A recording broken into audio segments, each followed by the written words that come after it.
historic day for Sudan. After 3 decades of a brutal dictatorship, President Omar al-Bashir has been forced out in a coup reminiscent of the Arab Spring. The Sudanese people staged countrywide protests demanding that he step down. Today, their voices were heard. Joining me on the line, live from neighbouring South Sudan in Juba, is eNCA Correspondent Patrick Oyet. Patrick, what happened?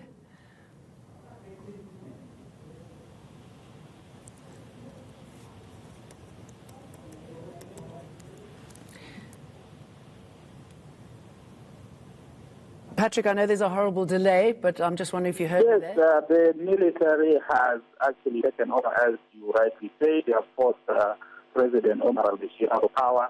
The Minister of Defense has announced that. Pardon? Sorry, carry on, Patrick. There's just a horrible delay. Carry on telling us about what happened and about the military taking over power.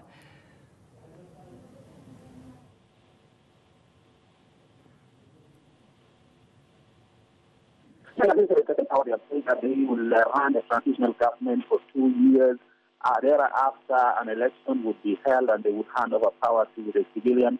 But this is not received well in Sudan because even President Omar al-Bashir in 1989 came to power through a military coup. He promised he would hand over power to the civilian, and he did not eventually hand over this power until today when this event happened. So people are not happy about this military takeover. It is now a coup, and the professionals who have been calling for people to come out and demonstrate, they have been demonstrating for 4 months. They don't have anything in this government. There has been a state of emergency that has been declared for 3 months. The constitution has been suspended. All the borders have been closed, and the airspace has also been closed for 24 hours. That's according to the military. So the people in Sudan are not taking this as something that is, again, good for them. In as much as at the initial stages they were happy, they were demonstrating, they were saying they were in support of what the military did. They thought the military would immediately hand over power to the civilians, without which they are still not happy. So we expect to see even some demonstrations still against the military. And Patrick, what has been the response in South Sudan? Relations weren't good between the two countries, and also South Sudan has had to take a lot of people who've come over because of a humanitarian crisis there.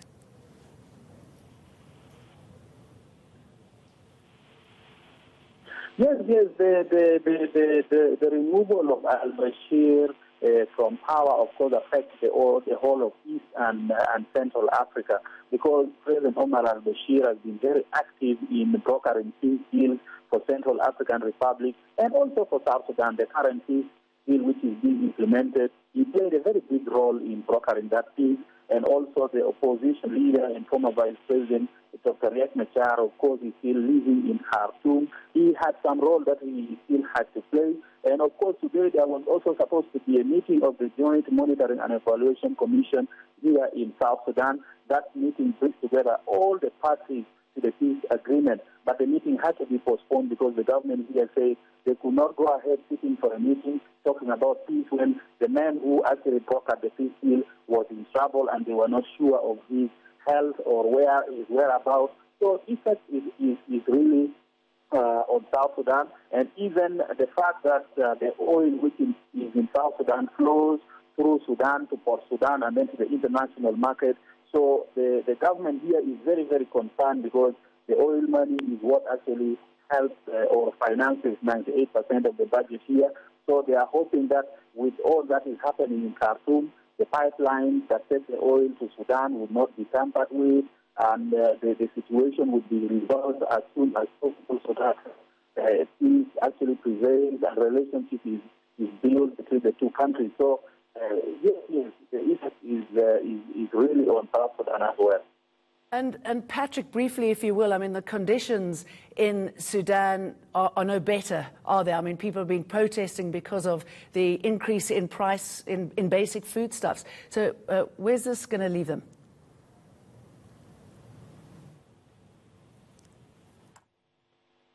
The protest began as a result of economic situation. People are protesting about the rise in prices, right?